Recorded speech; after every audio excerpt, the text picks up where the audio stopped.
ప్రార్థించేద్దాం. చేతులు పైకెత్తి ప్రార్థించేద్దాం. అందరు దేవునికి స్తుతులు చెప్పాలి. అందరు దేవునికి స్తుతులు చెప్పాలి. స్తోత్రం స్తోత్రం స్తోత్రం స్తోత్రం స్తోత్రం స్తోత్రం స్తుతి స్తుతి స్తుతి స్తోత్రం స్తోత్రం స్తోత్రం స్తోత్రం.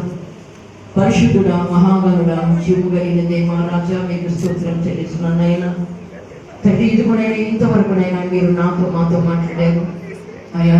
ఈ ఉపవాస ప్రార్థన కూడికలో తండ్రి అయ్యా, నిరంతరంగా మీరు నీ వాక్యం ద్వారా అయ్యా మీరు మమ్మల్ని బలపరిచిన దాన్ని బట్టి తండ్రి మీకు వందనాలు. ప్రభు తండ్రి, ఇదిగోనైనా ఈ సంఘమును తండ్రి మీ చేతులకు అప్పగిస్తున్నాను ప్రభా.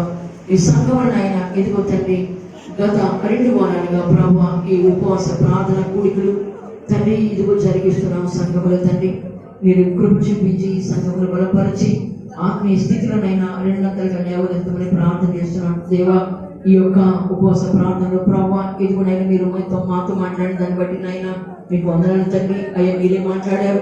మీ మాటల ద్వారా నన్ను మామూలు మీరు సరి చేశారు అనుకుంటున్నాం తండ్రి. అయ్యా, విన్న వాక్యం ద్వారా మా జీవితాల్లో నూతన కార్యాలు జరిగించండి తండ్రి. అయ్యా, ఇదిగోనైనా విసుగక ప్రార్థించే అనుభవాలు అయ్యా, ఇదిగోనైనా పట్టుదల కలిగినటువంటి ప్రార్థన అనుభవాలు తండ్రి మీరు మాకు నేర్పించండి అయ్యా. అలాంటి ఆత్మీయ స్థితిలోనికి నాయన మా సంఘం నడిపించండి ప్రభా. మా సంఘంలో ఉండే ఐదుగురైన బలహీనతలని తొలగించండి. ఎవరెవరు నాయన ఏ అక్కల ద్వారా నీ సన్నిధులు ఉన్నారు ప్రభా.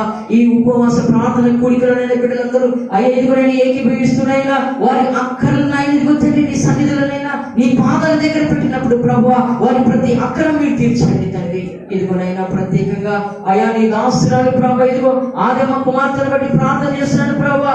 అయ్యా, ఇదిగోనైనా సైతాను బంధకాల చేత అంధకార చీకటి శక్తుల చేత నాయన బిడ్డ పీడించబడుతుండగా ఆ బిడ్డను బట్టి నాయన ఇదిగో గత 2 వారాలుగా ప్రార్థన చేస్తున్నాం. కృపగల తండ్రి ఆ బిడ్డకైనా విడుదల దయచేయండి అయ్యా. అయ్యా, విడుదల దయచేయండి అయ్యా. ఇదిగోనైనా మీ ఆత్మ అయ్యా ఆ బిడ్డను తాకునట్లుగా ఆ బిడ్డలో మీ కార్యములు జరిగించండి దేవా. మీకు స్తోత్రాలయ్యా.